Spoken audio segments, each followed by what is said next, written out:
नमस्कार, आपका स्वागत है इस नए वीडियो में। आज हम इस वीडियो में डिस्कशन करेंगे अबाउट द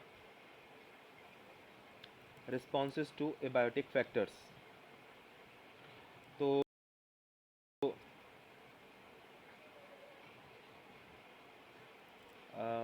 एबायोटिक कंडीशंस जो होती हैं, बहुत सारी हैबिटेट्स में देखा जाता है कि वो समय के साथ चेंज होती चली जाती हैं। दे चेंज ड्रास्टिकली विद टाइम। और हमारा क्वेश्चन यही उठता है फिर सीधा सीधा कि कैसे ऑर्गेनिजम्स जो कि अलग अलग हैबिटेट्स में रह रहे हैं वो उन स्ट्रेसफुल कंडीशंस के साथ अपने आप को कोप कर पाते हैं, कैसे उसको मैनेज कर पाते हैं। How do the organisms which are living in such habitats cope or manage with the stressful conditions.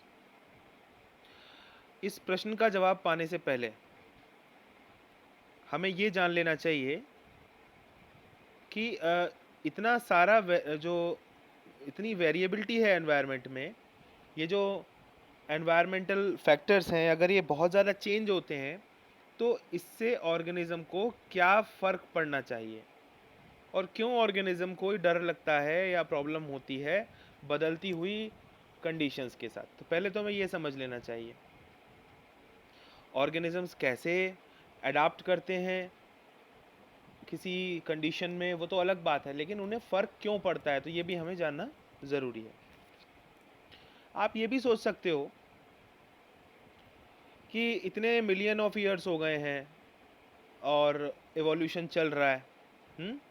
बहुत सारी स्पीशीज़ ने अपने आप को स्टेबलाइज कर लिया होगा, उन्होंने अपने इंटरनल एनवायरनमेंट को स्टेबलाइज कर लिया होगा, जिसकी वजह से उनके बायोकेमिकल रिएक्शंस और उनके फिजियोलॉजिकल फंक्शंस मैक्सिमम एफिशिएंसी के साथ चलेंगे और ओवरऑल फिटनेस उनकी अच्छी हो जाएगी।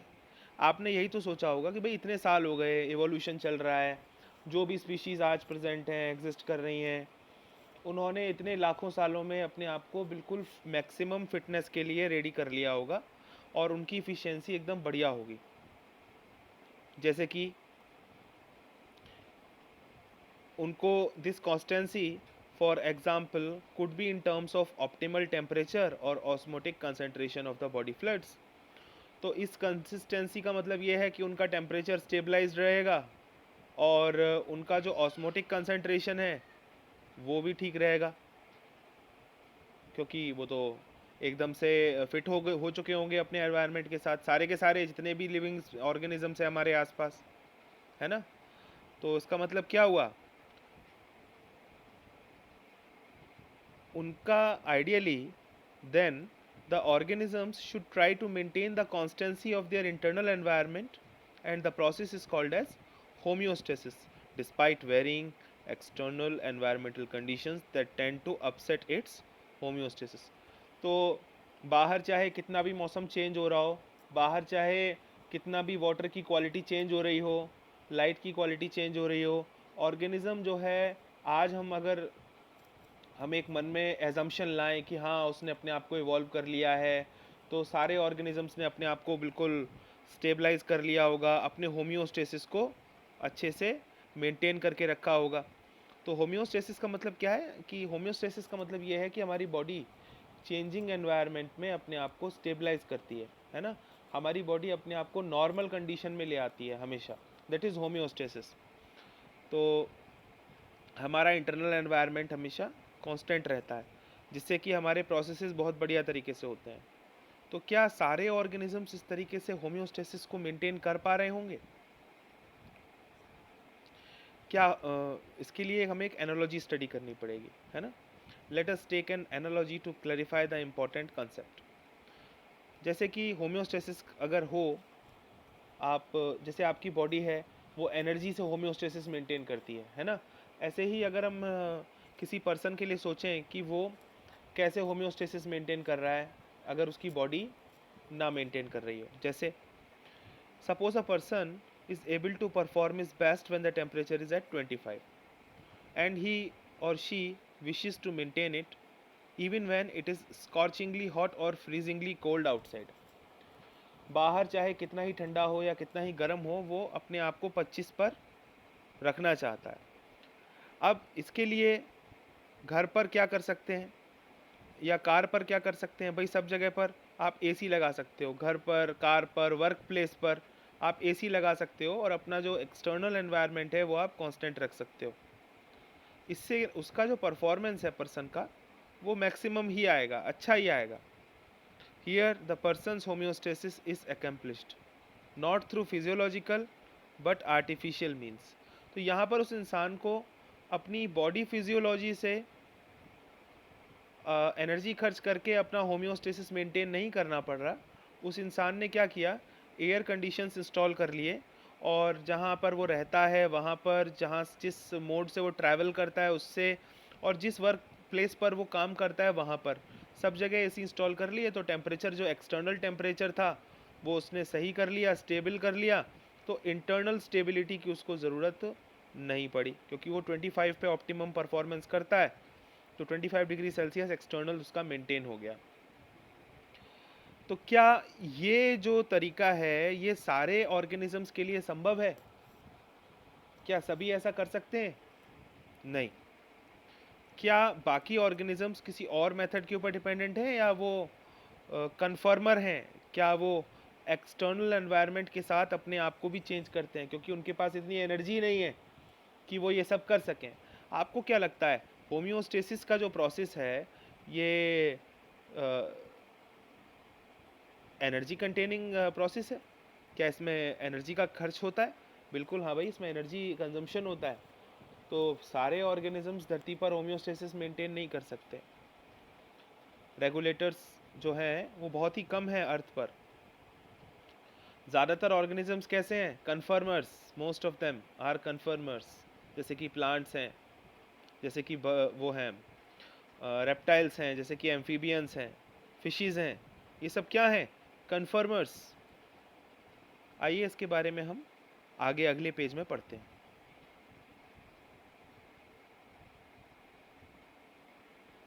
रेगुलेट।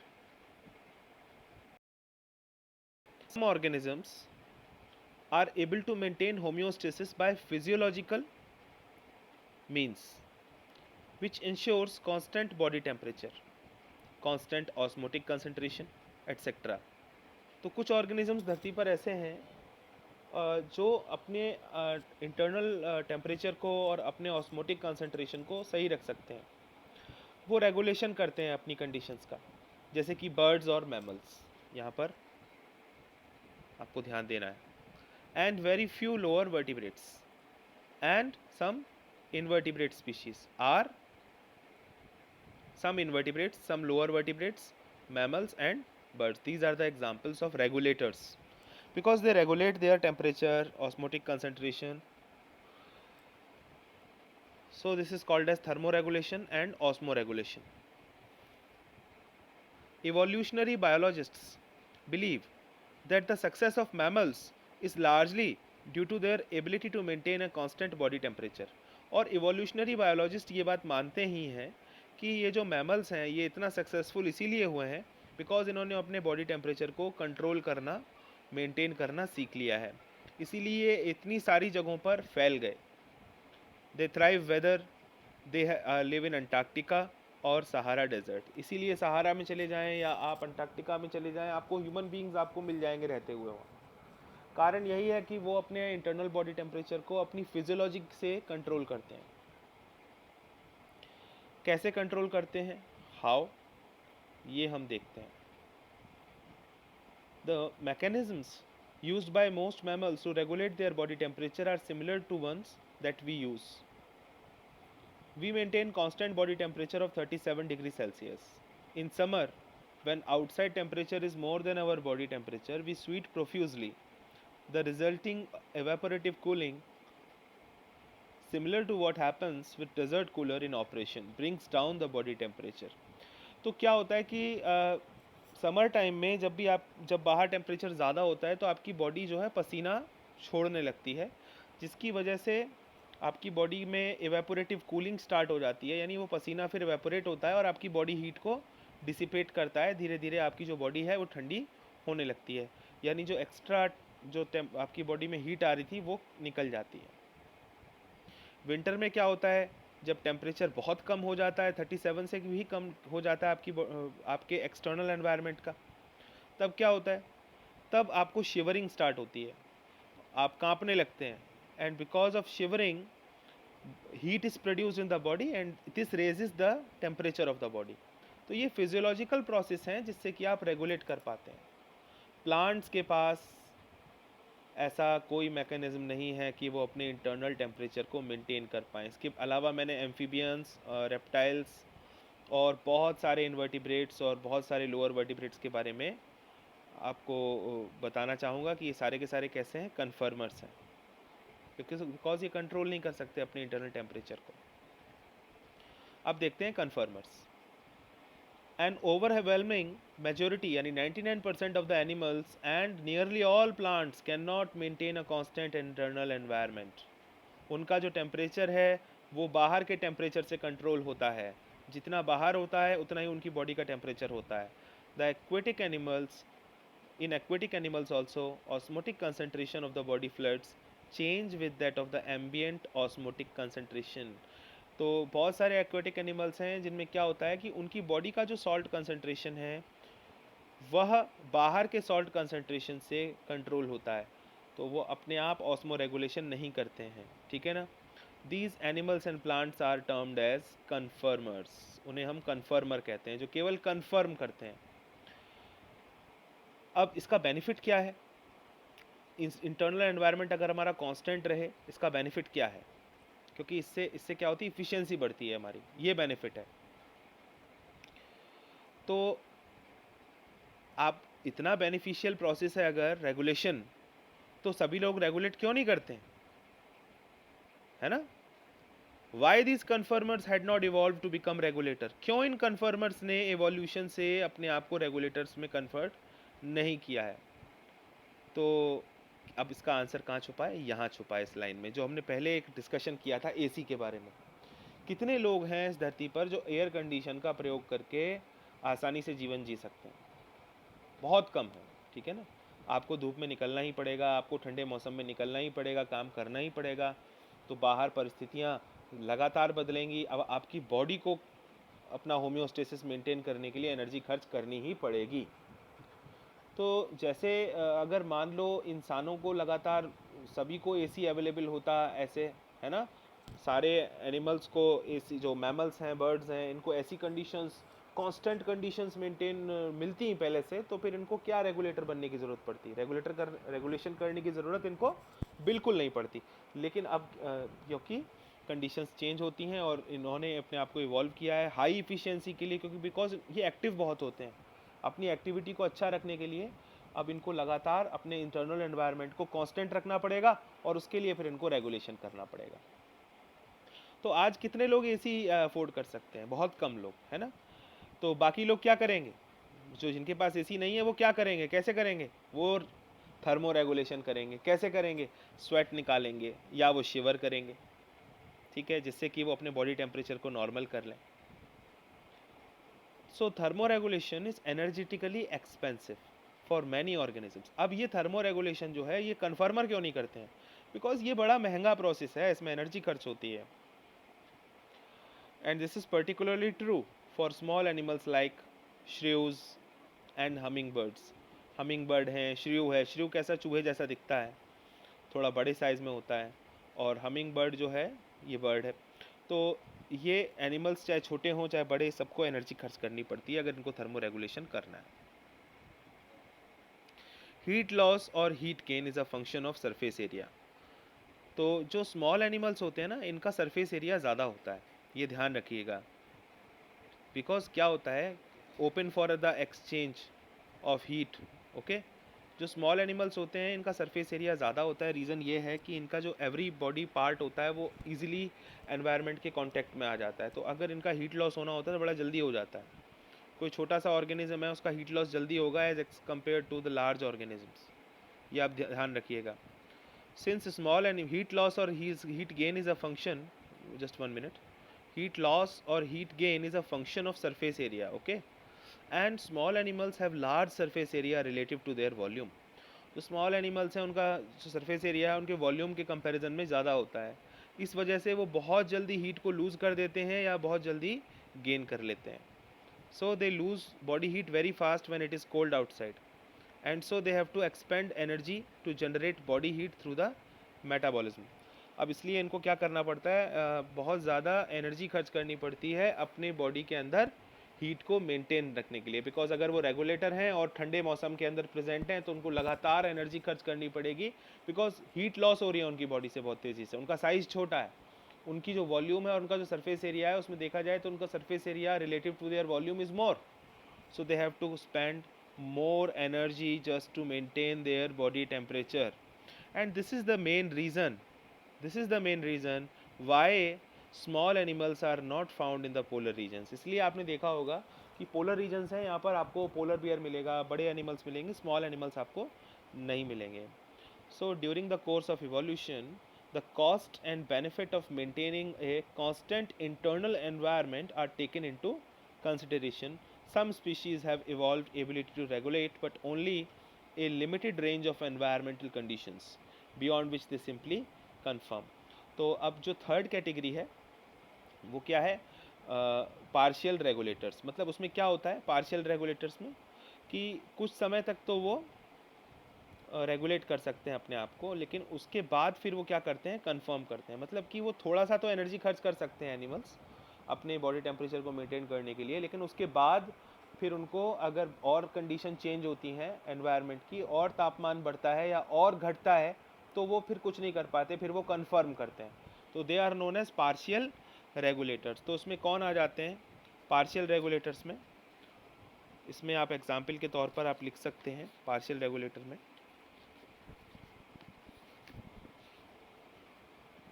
फर्स्ट आप लिख लीजिए सम aquatic invertebrates.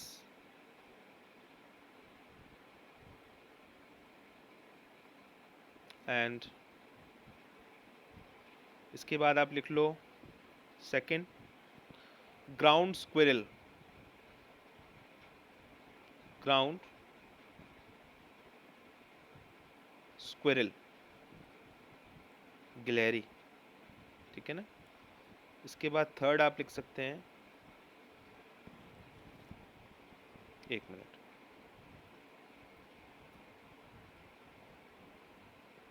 देखिए श्रिव.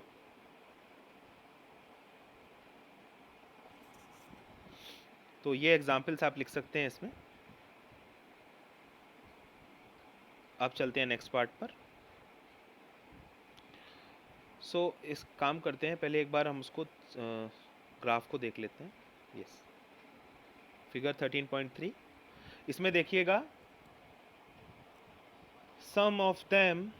देखो जैसे जैसे एक्सटर्नल लेवल बढ़ रहा है, इंटरनल लेवल का हाल क्या है, ठीक है ना.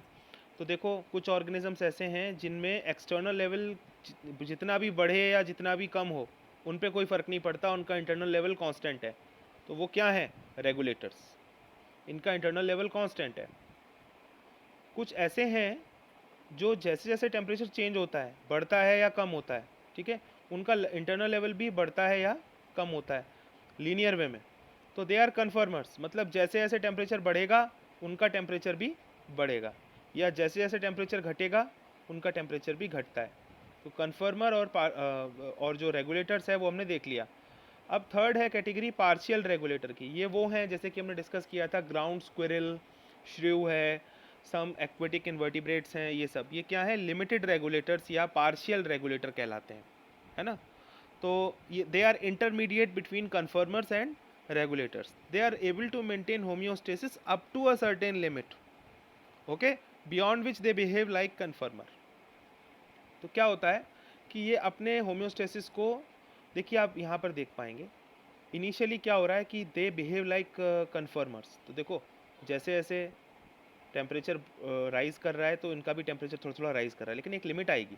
एक लिमिट आने के बाद क्या होगा, लिमिट आने के बाद फिर इनको करना ही पड़ेगा रेगुलेट. उसके बाद फिर क्या होगा, नहीं तो इनका डेथ हो सकती है. तो कुछ समय तक तो ये कन्फर्मेशन करेंगे, फिर रेगुलेशन करने लग जाएंगे, ठीक है ना. फिर कांस्टेंट हो गया इनका टेम्परेचर, देखो उसके बाद कांस्टेंट हो गया। तो कहने का मतलब ये है कि they have ability to vary the body temperature according to the external environment. They have some ability, okay, beyond which they behave like regulators, okay. वरना वो रेगुलेशन कुछ लेवल तक करेंगे। आप ऐसा भी कह सकते हो कुछ लेवल तक वो रेगुलेशन करते हैं, and beyond which they become कन्फर्मर, अगर आप कम टेम्परेचर की तरफ जा रहे हो तो ऐसे। तो ध्यान रखिएगा, पार्शियल रेगुलेटर का मतलब ये है कि वो 100% रेगुलेशन नहीं करते। some of the time they do conformer, they behave like conformer, and then they behave like a regulator. तो इसके बाद नेक्स्ट पार्ट पे चलते हैं।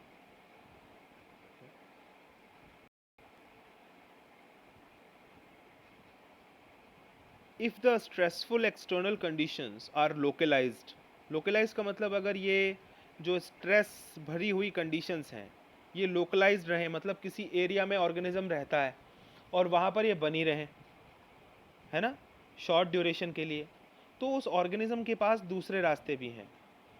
उसके पास वो रास्ते कौन से हैं? वो रास्ते हैं टू माइग्रेट, अपनी जगह छोड़ करके चले जाना, है ना। The organism can move away temporarily from the stressful habitat to more hospitable area and return when the stressful period is over.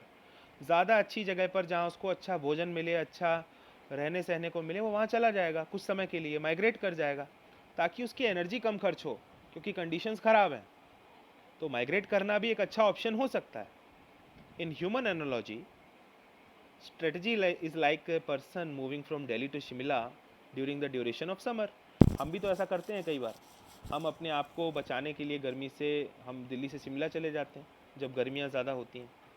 जैसे कि बहुत सारे एनिमल्स हैं, जैसे कि बर्ड्स हैं, वो लंबी लंबी दूरी चल कर के आती हैं। जब बहुत ज़्यादा ठंड पड़ती है उनके एरिया में तो वो हमारे इंडिया में आ जाती हैं। जैसे कि हर सर्दियों में केलादेव नेशनल पार्क जो है कहाँ पर है, भरतपुर में, जिसको भरतपुर बर्ड सेंचुरी भी कहते हैं, राजस्थान। वहाँ पर थाउजेंड्स ऑफ माइग्रेटरी बर्ड्स आती हैं साइबेरिया से। साइबेरिया से बहुत सारी बर्ड्स आती हैं। और वो क्यों आती हैं? क्योंकि साइबेरिया में तो इतनी ज़्यादा ठंड हो रही होती है कि उनको वहाँ से बच के भागना पड़ता है, माइग्रेशन करना पड़ता है। और वो कहाँ आ जाती हैं? इंडिया में हर साल आती हैं। तो ये माइग्रेशन है। सस्पेंड करना एक्टिविटीज़ को, ये भी एक तरीका हो सकता है। जैसे कि बैक्टीरिया में, फंजाई में और लोअर प्लांट्स में बहुत सारे स्पोर्स का फॉर्मेशन होते हुए हम देखते हैं कि वो स्पोर बनाते हैं। कब बनाते हैं? जब कंडीशन टफ होती है, जिसके कारण वो अनफेवरेबल कंडीशन में आसानी से रह पाते हैं। और यही स्पोर जब फेवरेबल कंडीशन आती हैं तो जर्मिनेट हो जाते हैं, और जिससे कि वो दोबारा से उनको जनरेट कर देते हैं। हायर प्लांट्स में सीड्स का फॉर्मेशन या दूसरे वेजिटेटिव रिप्रोडक्टिव स्ट्रक्चर्स का फॉर्मेशन भी इसीलिए किया जाता है ताकि वो उन प्लांट्स के जो आगे एनवायरनमेंट को सहने की क्षमता उनको मिल जाए। तो ऑर्गन्स ऑफ पेरिनेशन कहते हैं इसको, उसकी तरह एक्ट कर सकते हैं। Tide over the periods of stress besides helping in dispersal. तो सीड्स जो हैं वो काफ़ी हार्ड होते हैं, तो एम्ब्रियो को प्रोटेक्ट करके रखते हैं अपने अंदर। और उसके बाद जैसे ही उसको मॉइस्चर मिलता है वो फिलहाल जर्मिनेशन की तरफ चला जाता है। They germinate to form new plants when the moisture is there and temperature conditions are proper. So they do so by reducing their metabolic activity and going into a state of dormancy. तो seed कौन सी state में चला जाता है? Dormancy की state में चला जाता है। वो डॉर्मेंट तब तक रहता है जब तक कि उसको सही कंडीशन नहीं मिलती। तो ये तरीके हैं, सस्पेंशन कहते हैं इनको, सस्पेंड कर देना अपनी एक्टिविटीज़ को, सुप्त अवस्था में चले जाना, जिससे कि सही मौका आने पर आपको जान बचाना मतलब आपके लिए आसान हो जाए, और जब तक ख़राब कंडीशन है आप आसानी से बचे रहो। एनिमल्स में ऑर्गेनिजम्स जो होते हैं, इफ़ अनेबल टू माइग्रेट, अगर वो माइग्रेट नहीं कर पा रहे हैं तो कुछ ने क्या कर रखा है, उन्होंने कुछ तरीके अपना रखे हैं, जैसे हाइबरनेशन। तो ड्यूरिंग विंटर, है ना, जैसे पोलर बियर करता है तो हाइबरनेट करते हैं ये विंटर के समय, है ना, या दूसरे बियर्स करते हैं, ब्लैक बियर्स, ये सब। इससे क्या होता है कि विंटर टाइम में उनको ज़्यादा एक्टिव नहीं रहना पड़ता, और बहुत ज़्यादा ठंडा मौसम होता है तो उसमें उनको फूड भी नहीं मिलता है, तो वो आराम से अपनी बॉडी फैट से अपना काम चलाते हैं और ज़्यादा उनको बाहर नहीं निकलना पड़ता। तो उनका काम चल जाता है। इसको विंटर स्लीप कहते हैं, हाइबरनेशन को, विंटर स्लीप। और some snails and fish got for aestivation. कुछ स्नेल्स हैं, कुछ फिशेज़ हैं, ये एस्टिवेशन में भी जाती हैं समर रिलेटेड प्रॉब्लम हीट्स में, है ना, to avoid summer related problem heat and desiccation. Body का जो वाटर है कंटेंट है वो प्रिजर्व करने के लिए, हाँ, बॉडी सूख ना जाए, ज़्यादा गर्मी से उनको परेशानी ना हो, तो वो क्या करती हैं, एस्टिवेशन करती हैं, जिससे कि वो समर स्लीप में चली जाती हैं, ठीक है ना, और अपने आप को प्रिवेंट करती हैं गर्म पानी में, गर्म जो ज़्यादा वैसे वाटर होते हैं जिनका टेम्परेचर बहुत ज़्यादा बढ़ जाता है, तो उससे बचाने के लिए अपने आप को। तो अनफेवरेबल कंडीशन में बहुत सारे जू प्लैंक्टॉन्स क्या करते हैं, अब जू प्लैंक्टॉन्स कहाँ पाए जाते हैं, on the upper surface of water they are found and they are able to move, okay. तो ये जू प्लैंक्टॉन्स होते हैं। फाइटोप्लैंक्टॉन्स क्या होते हैं, small microscopic plants which are present on the upper surface of water which do photosynthesis, okay. तो जू प्लैंक्टॉन्स कहाँ मिलेंगे, लेक्स में, पॉन्ड्स में, एंड वो कौन सी स्टेट में चले जाते हैं, वो चले जाते हैं डायापॉज में, यानी उनका डेवलपमेंट जो है सस्पेंड हो जाता है, वो डेवलपमेंट को नहीं करते हैं, कब तक, जब तक अनफेवरेबल कंडीशन बनी हुई है वो डेवलपमेंट नहीं करते। इसको क्या बोलेंगे आप, डायापॉज। डायापॉज पे बड़े क्वेश्चन पूछे जाते हैं, डायापॉज क्या है, कौन शो करता है, तो आपको ध्यान रखना है जू प्लैंक्टन्स शो करते हैं। सो दैट्स इट, ध्यान रखिएगा ये सब। यहाँ आपका धन्यवाद, आपने इस वीडियो को पूरा सुना, काफ़ी लंबा वीडियो हो गया। Okay, thank you.